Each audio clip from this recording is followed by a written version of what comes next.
One. Welcome, Dr. T, to the podcast. Thank you so much for coming on today.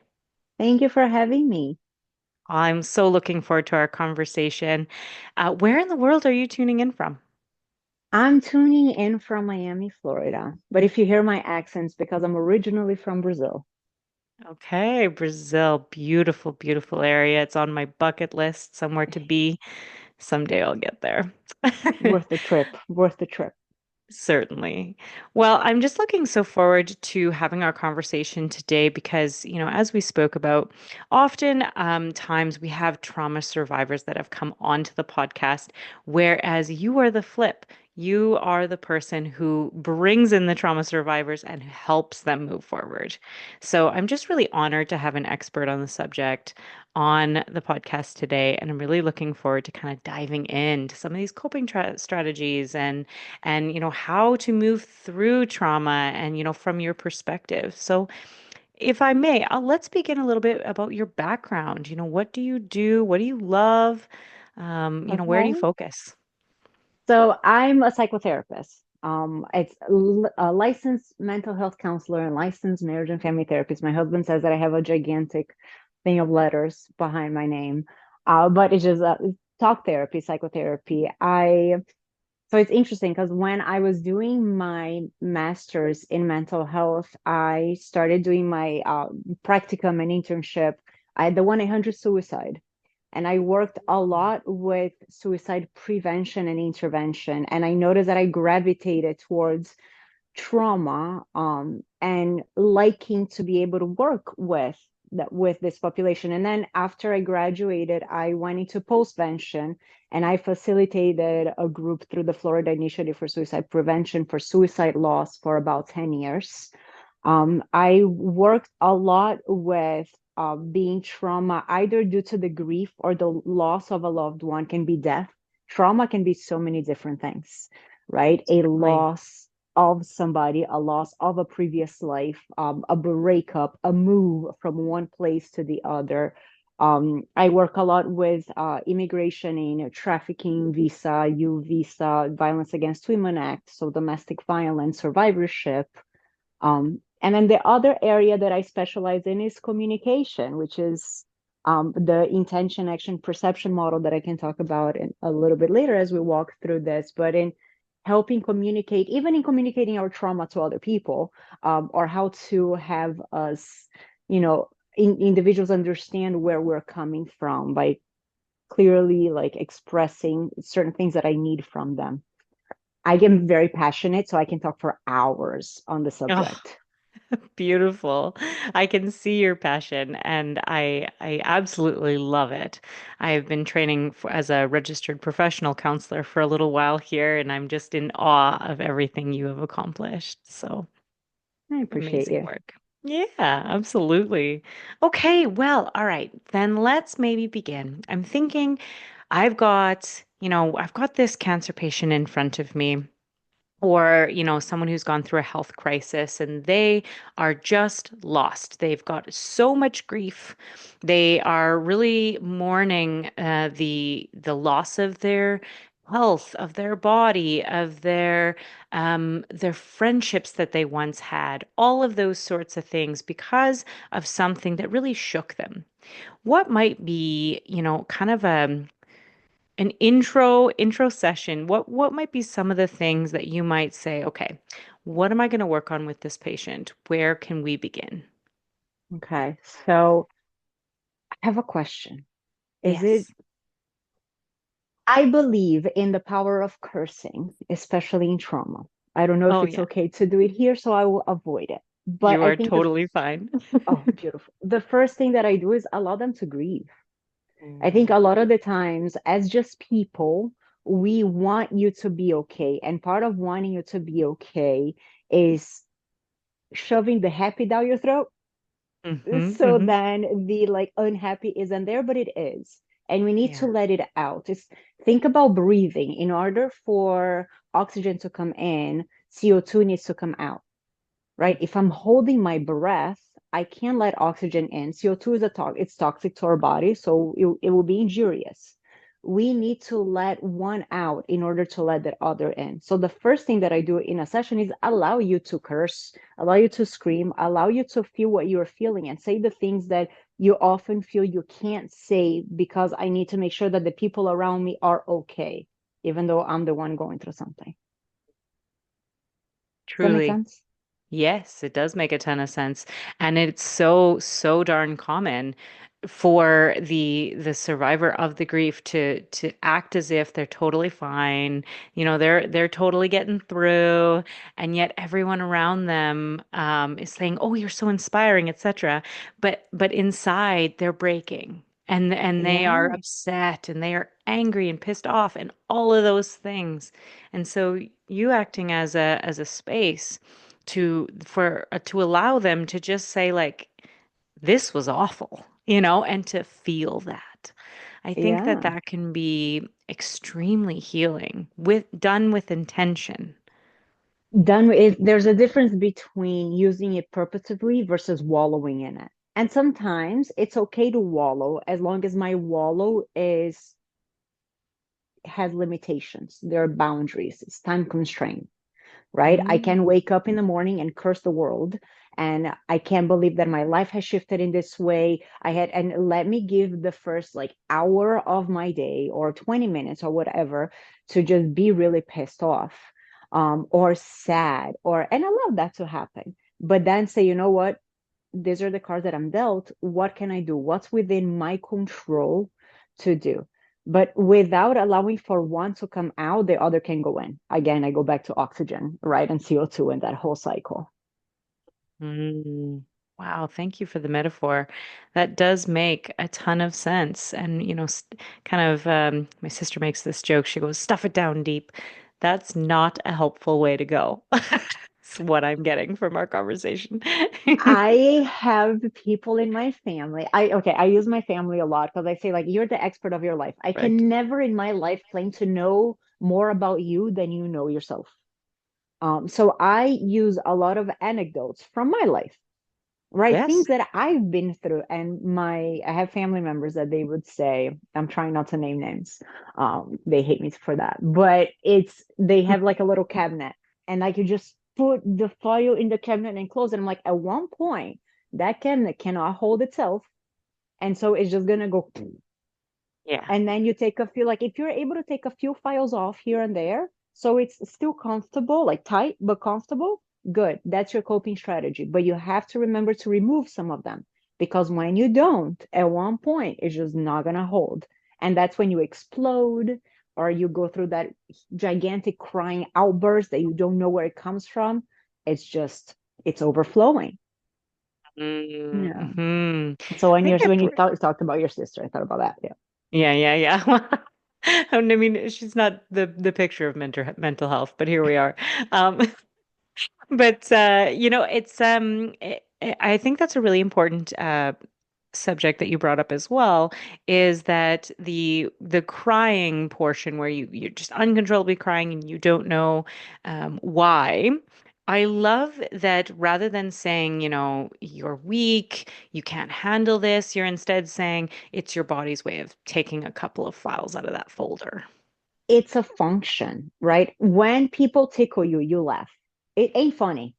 Like you take it's not funny, but you laugh because it is a symptom, right? There's a great book called The Body Keeps the Score. When we suppress things, you shove them down, it's going to come out somehow. Some people are going to have diarrhea, some people are going to be vomiting, very much to do with our gut, right? Some people are going to start farting like no other. I prefer of all of those, I prefer to just cry, right? It Mm, is your body needs to release it. If you don't want to cry, then what is another physiological way? So, for example, go in those like rec rooms where like letting it all out, or go to like a jujitsu or kickbox or go running. But if you're not gonna let out in one way, your body's gonna let it out for you. mm. A fun little story about that. We did a rec room, my husband and I, and I said, okay, that plate's cancer, that plate's financial difficulty, that plate Oh, is I weight love gain, that. yeah, and then I would be like, pull. smash it. It I was so much fun. I love that so much. I love that so much. But you know, it's interesting because so many things came to my mind. So I have a rule in therapy and I say it comes to my mind, comes out through my mouth. So I'm gonna uphold to the same. Okay, beautiful. Um, Growing up, whenever like I would go to a funeral or like my grandparents or something, or whenever somebody was crying, the way to console them was don't cry. And for the longest time, my assumption is that saying "don't cry" is a way to console you. Until I've paid attention to the words, and I'm like, I'm asking you to not let it out when you're letting something out, but in a really cute tone. But the words that I'm telling you is keep it in, right? Mm. Versus I'm here. Do you need anything? Right. So I do think that a lot of the times we grow up thinking that the way to console someone is by bringing the happy, is by avoiding them from crying. With suicide grief, one of the things that I would hear a lot is don't say the person's name. I'm like, I am thinking about that individual all day long. You saying their name allows me the platform to actually say it as well.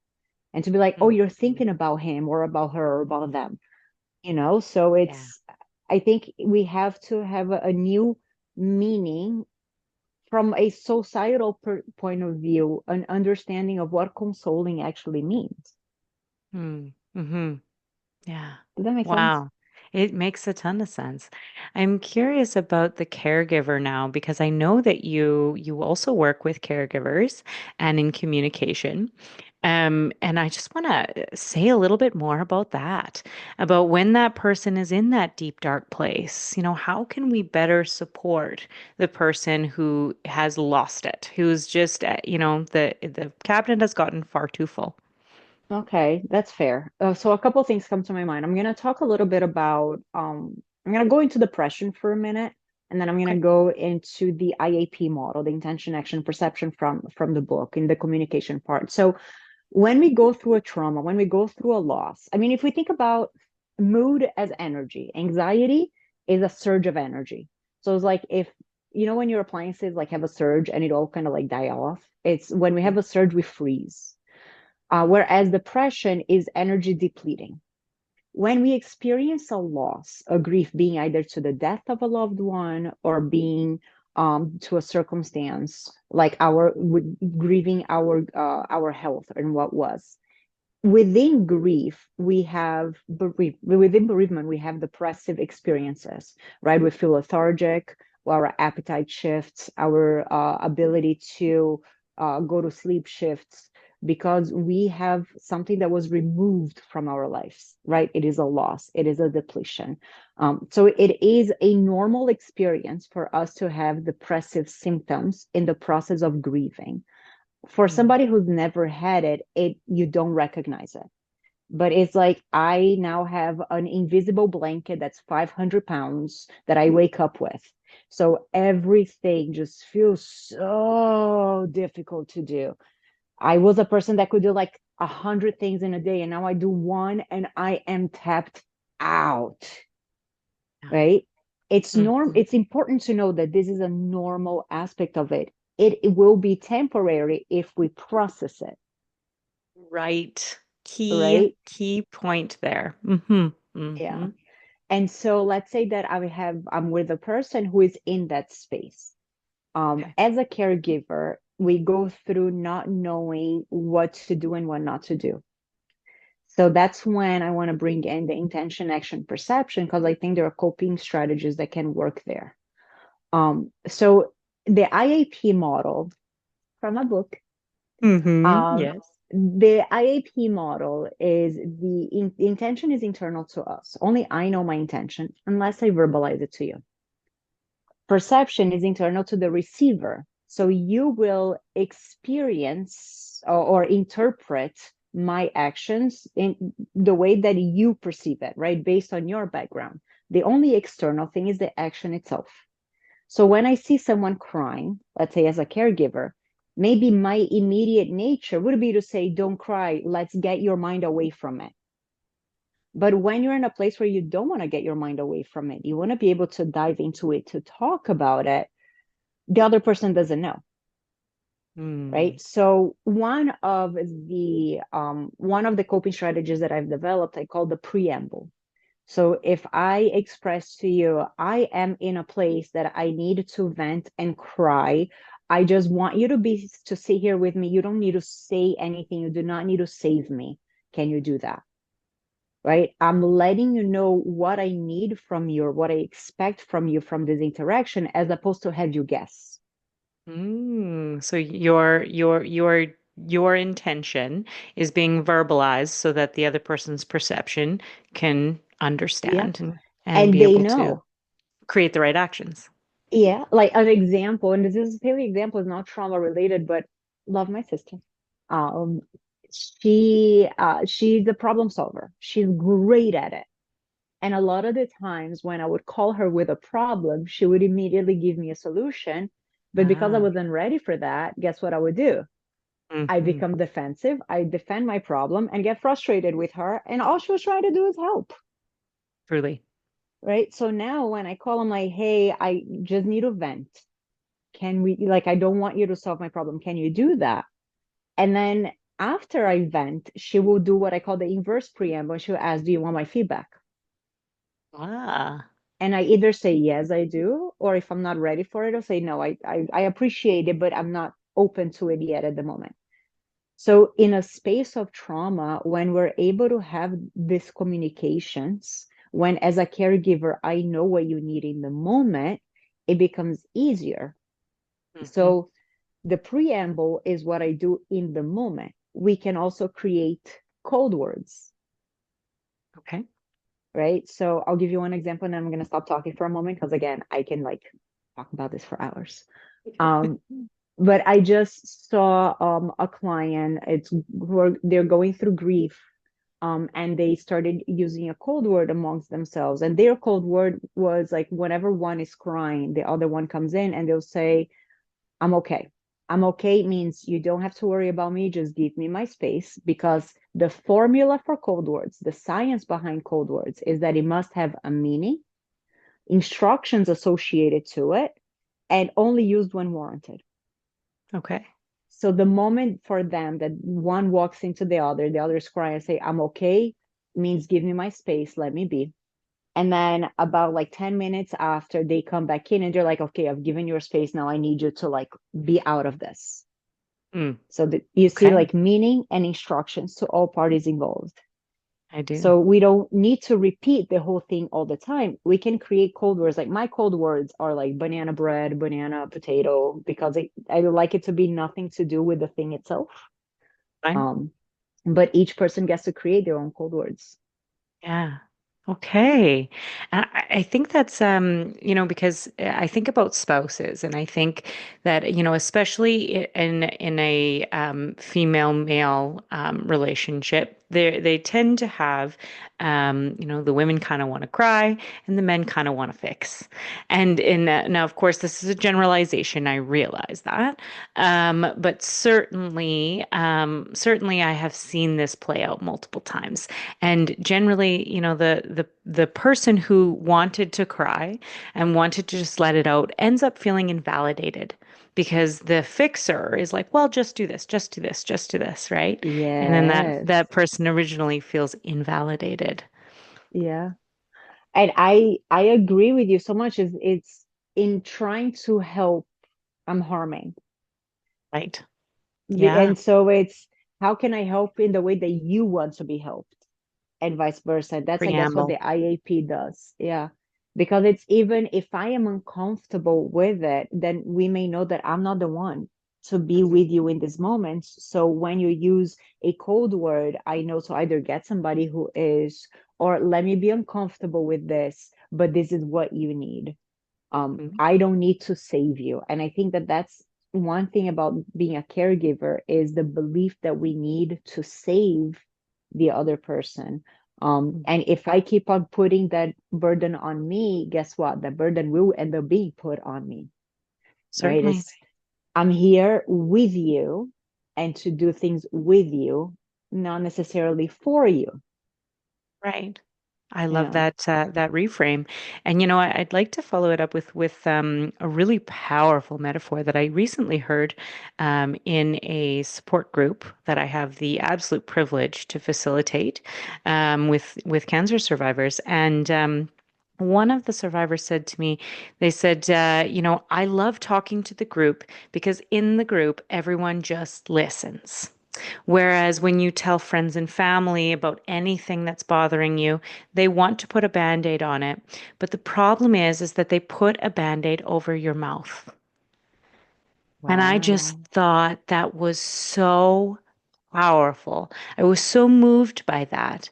And it really, to me, it really explained beautifully how important it is from the caregiver's perspective to remember that band-aids are just not necessary unless that Yeah. person's asking for them. Yeah. I appreciate that so much. Wow, that was beautiful. Mm. Right. I always say like I think there's a time and place for Band-Aid and Neosporin. So like, if we just put Band-Aids and we're not looking at it, it can get infected and we don't see it. When we put Neosporin, sometimes you want to let it breathe. Mhm. Sometimes so it has a time and a place. But I Certainly. love that. And one thing that I really enjoyed about groups, and you tell me if you have the same experience running or a group, but in running the Survivors of Suicide Loss group, I feel like I'm in a world where I am naked and everybody's fully clothed. So I'm like hiding. And in the group is like I'm in a place where everybody's naked together and we're figuring out how to make our clothing. It's so true. I couldn't agree more. I just feel so privileged to be part of the group because there is a rawness that happens in a support group that is just not available in other places. How are you doing? Oh, I'm good, right? Whereas in the group, how are you doing? I am awful. And everyone's like, tell us more. You Okay, know, tell us. Yes. Oh my God, yes. it's a I beautiful agree. experience. Yeah, certainly. I Mm. agree. I agree with you so much. I think when we facilitate group, I remember when I was facilitating, a lot of them thought that I was a survivor of suicide loss, which I wasn't then. I became one later, but I wasn't Okay. then. I'm sorry. Um, I appreciate it. But it's funny how today I can speak so nonchalantly about it. Isn't But that the like for a truth? person yeah, and it's somebody who's hearing it the first time, it's like, oh my God. I'm like, oh yeah, no, okay, I appreciate it.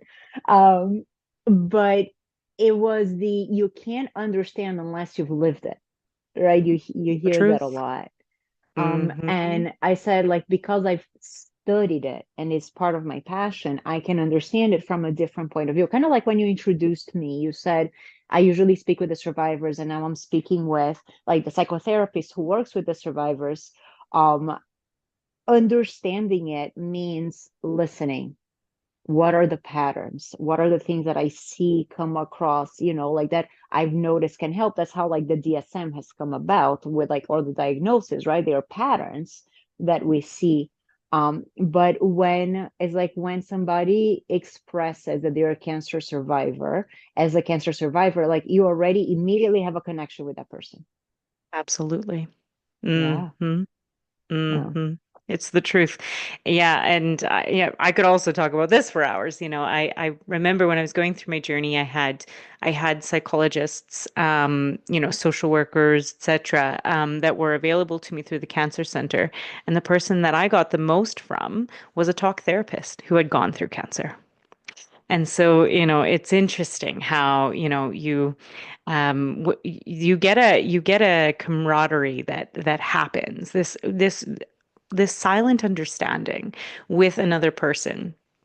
Now, my caveat here is that other person needs to be in a place where they are willing to move forward into bigger spaces with you as opposed to Yes. co-rumination, because you can get to this place where there's this instant camaraderie and everything's amazing, but after a period of time you feed off each other's negative energy and no one ends up moving forward, right? Yeah. I Hmm. agree with that. I think that when we talk about post traumatic growth, is when I use my trauma for my future as opposed to an obstacle to my future. Mm, right? I can get stuck in my trauma, or I beautiful. can say like, what have I learned from this? We can go into narrative therapy where we identify like, what's my dominant story now? What are the anecdotes that I say? Is this up to date to the person that I want to be? Is this the story about me that I want to continue saying? And the in the book, I have I've so chapter one is about the theory, chapter two are coping strategies, chapter three are worksheets. Because I'm a Okay. visual kinesthetic person, so like I have worksheets on like the being code words or three columns of communication and the different strategies. But I added as a bonus, I added what I call the me in 3D. And the me in 3D, it starts with who I was, who I am, and who I want to become. Beautiful. Um, After I look at those, I then have the acronym MAC, maintain, amplify, and change. What are the things Mm, from who I was and who I am that I want to maintain? I know that I'm doing well. This is awesome. And I'm just, what do I want to do more of? And once we figure out the what, we can move on to the how. hmm And hmm then the part that I want to change, I like to break it down to the smallest space, right? If I had a client whose trauma had been due to like somebody stalking her, was an ex-boyfriend, became a stalker, so PTSD, very hypervigilant, couldn't, almost agoraphobic, couldn't leave the household. So, and one of the things that she said, a part of her that she lost was her creativity.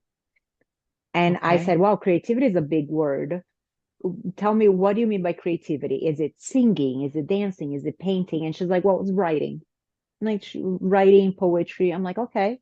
Was it like writing in the computer, writing and like random pieces of paper in a Q journal? A Q journal. Okay. Like inside, outside, like on the beach, with pen, pencil, a nice little pen. I'm like, okay, so your homework is to go and get a Q journal with the pen that you want, right? We need to break our changes down to its smallest pieces. And what is the action that I can take today toward Mm, that? Um, okay. yeah, so that was like part one of the me in 3D.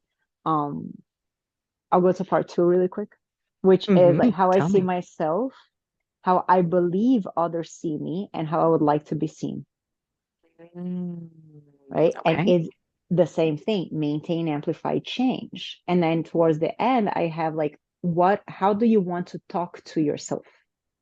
Mm, Which is so that it's so self-talk. important. Yeah. So And you're yet, identifying like positive affirmations for self. Yeah. okay. Oh gosh, there is so many exciting directions that we could go with this. I'm thinking of, kind of our original avatar of, somebody who's recently gone through crisis. Number one, we allowed them to just completely grieve and just allow that to just be. And number two, we helped their caregivers to understand the necessity of, allowing that person to just grieve and not put band-aids on it. And now I'm seeing a lot of narrative therapy and story. And I think that that is just like, it's my passion. I love story. And I love changing our stories. And so would you say that might be the next natural step is to use I don't remember how you put it, but I'm gonna re-listen to it because it was so great. About like using your experiences to influence your future in a positive way, as opposed to, diminishing your Blocking future, it. Yeah. blocking it. Yeah. Yeah. So okay, so I'm trying to articulate my question here. In that experience, would you say that the next natural step would be to get clarity on your story? Yeah. Absolutely. So what have I learned? Right? Because we focus on our losses, what I've lost. And the question then gets redirected to what have I gained? Mm. Right. So I'll give you an example. I'll use my husband. I know he's not the biggest fan, but I'm gonna do it anyways. Um, We're good. my my husband is a black belt in jiu-jitsu, love jiu-jitsu. It's like it's his passion. Okay. He's had two knee surgeries. But when he had the knee surgery, what happened was it blocked his way of doing jiu-jitsu because like he would have a way of doing it with using his leg. He did a lot of like leg locks and or he's gonna kill me, like ankle locks and stuff like that. But the once he could not use his leg or the way that he used to, he needed to think alternatively. And it opened up an entire new world for him because in not being able to use one thing, he needed, it's kind of like your senses. Once is blocked, the other ones adjust in order to like heighten, right? To compensate for it. And after the knee surgery, he gained so much from figuring out how to not use my leg that now he has both, Mm. right? So I think it's, yes, seeing what we've lost is important because it sucks. What have I gained? Who is the person that I want to be? So a different type of trauma, maybe, but from like past relationships, I've learned who is the partner that I don't want to become because I became somebody that I disliked. Okay. And so it became less about the other person or about the relationship, but more who is the person that I don't want to become, right? Because it's just as important as knowing the person I want to become is who's the person that I Hmm. don't want to become within a relationship, which allow me to create boundaries for myself that I had Mm. not thought about before. Um, Okay. and it becomes like there are triggers sometimes that I notice. I'm like, okay, I'm thinking this way. I'm with my husband for 13 years. And now, like, I'm feeling something. I'm like, letting you know I'm feeling this way. I kind of disliked it. So, and bringing awareness to it, Yeah. right? But so we get to redirect our story in order when you talked about clarity, right? We get to redirect our story, but it only comes when we allow ourselves to look beyond the loss. So do both.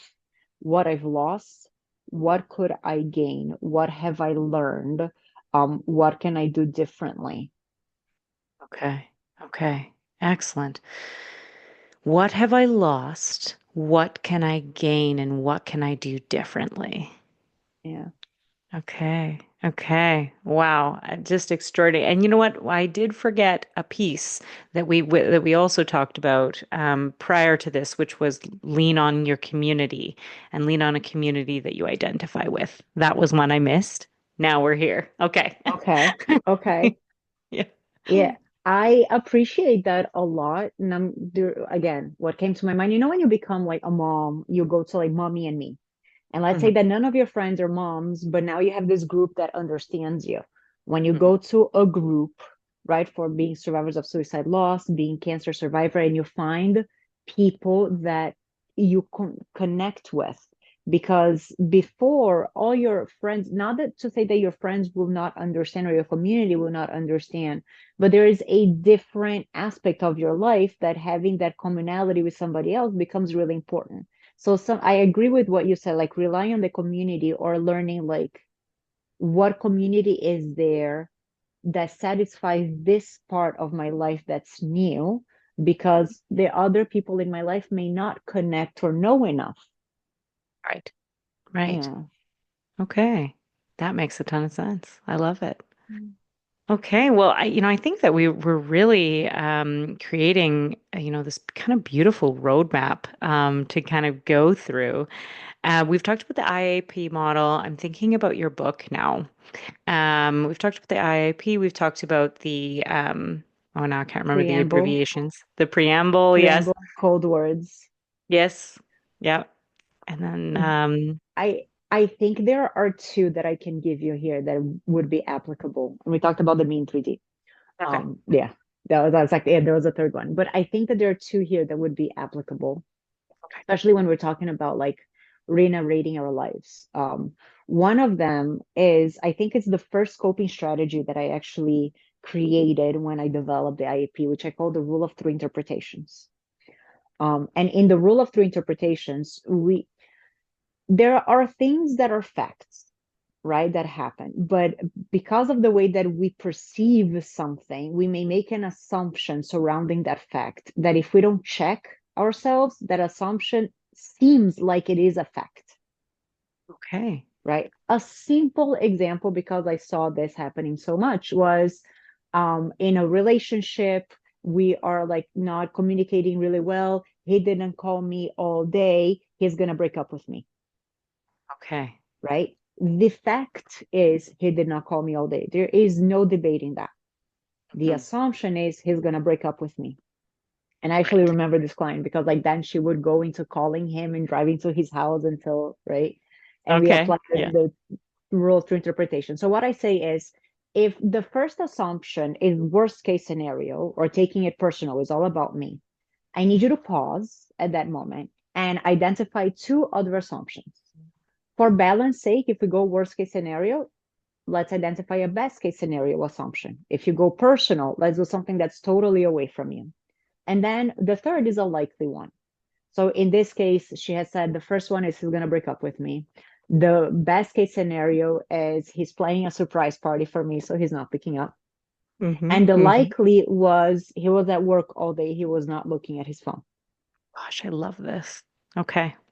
Once you identify all three, you choose the one that serves you best. If you want to break up with him, the worst case scenario might serve you best. Go for it, Hmm. right? Hmm. If Hmm. but it the idea behind this is I'm not telling you which one is going to serve you, but what I'm telling you is figure out what is the fact and pause to identify the assumption that I'm making. Is that the only way to see this?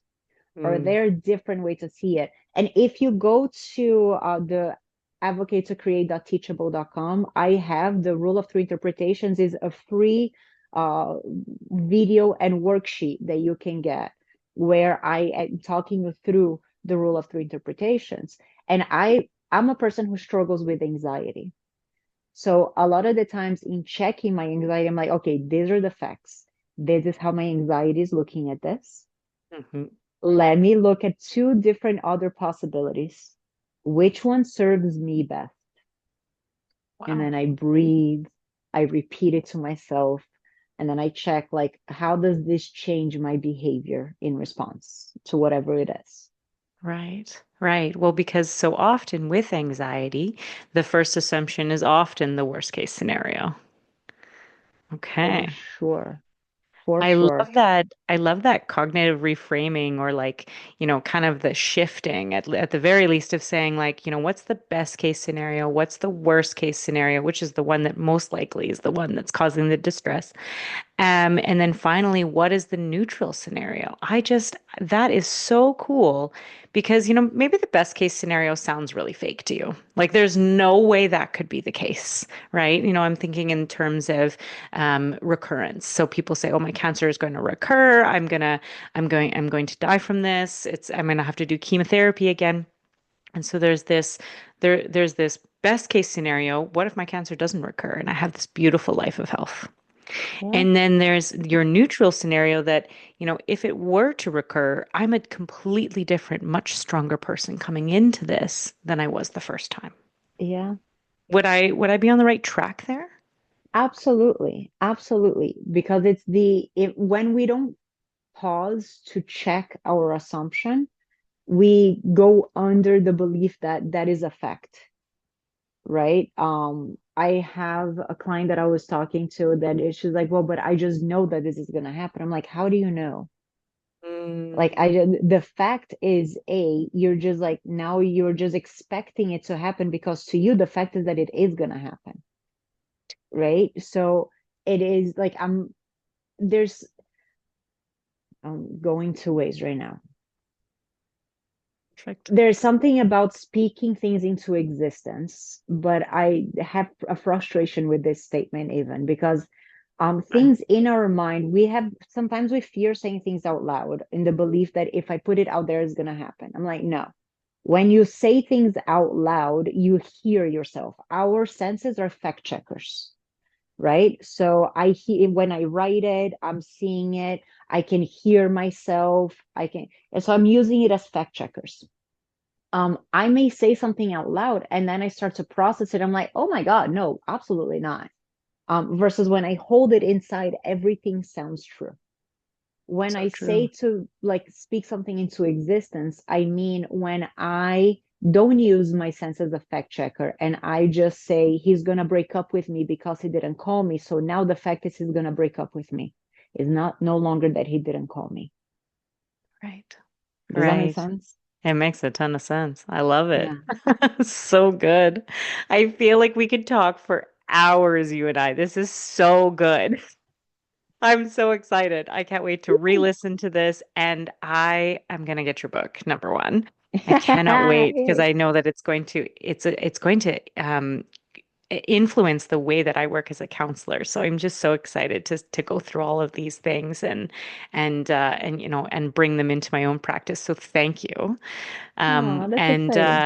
My pleasure. And then I think, I just really want to take a moment to let the listeners know that, what I've heard today are some of the most impactful strategies that you have coined in your own wonderful way of explaining them, but the most impactful strategies that exist in counseling and ways that you can help and move on from trauma. And so, I just really want to commend you on your work in that book, and that if anyone is interested in moving forward, I really think that this would be the book to read. Oh, I appreciate you. Yeah. This is awesome. Thank you for having this space and being able to talk about like trauma and loss. It's not something that people want to talk about so often. And Fine. so like I Yeah. appreciate the platform because it is so important and it's something that exists to so many of us. Oh, yes. That yeah, I appreciate it. Absolutely. It is my absolute pleasure. Is there any final thoughts that you want to leave with the listeners, or do you feel complete? I do, and it's something that I call a cognitive filter. For those of us who at night can't go to sleep because our intrusive thoughts keep on going in a loop. There are Mm-hmm. different cognitive filters that we can use. And what I call a cognitive filter is something that pauses me and makes me an active participant of my thoughts. Because oftentimes I'm just a passive participant and I'm listening to it. Fine. And I remember once being awake at like 3 a.m. I woke up because I had an injury, I had pain. I woke up at 3 a.m., but I could not go to sleep because I was talking to somebody because I was unhappy with our last conversation and it was on loop. And at one point, my cognitive filter was, what purpose does this serve me? And when I asked myself that question, I'm like, it's serving my anxiety so much. She is fed. Like she is excited by this, but it's not serving me. So since it's not serving me, what would serve me? What do I want to put my energy into? Once I became an active participant of my intrusive thoughts by using my cognitive filter, I was able to redirect my energy and say, like, I want to go to sleep, but I need something to drown out that. I would say like you can put earplugs on and listen to music. I just kind of started singing a song on loop, like very quietly to myself because I had my husband sleeping beside me. Um, but that made the intrusive thoughts go into the background. I was no longer feeding my anxiety that kept me agitated and awake. I want to say Mm-hmm. that within like 30 minutes or so, I was finally able to go back to sleep. So that's Mm. my final thought. That is an awesome bonus tip. One that all of us will be like, mm-hmm, yep, all right, it's 1 a.m. What would Yes. Dr. T do? Uh, Yeah, so thank I you. love it. So I'll just share for anyone who would like to get my book. This is what it looks like. It's called Why Are We Fighting? Actionable Strategies for Effective Communication. Um, it's on Amazon. You can also go onto my website. The name of my firm is Advocate to Create because I think that we get to advocate for ourselves to create the change that we want to see in the world. Fantastic. Okay, I will link all of those in the show notes. And again, just thank you for taking the time to be on the podcast today. Absolutely. It was my pleasure.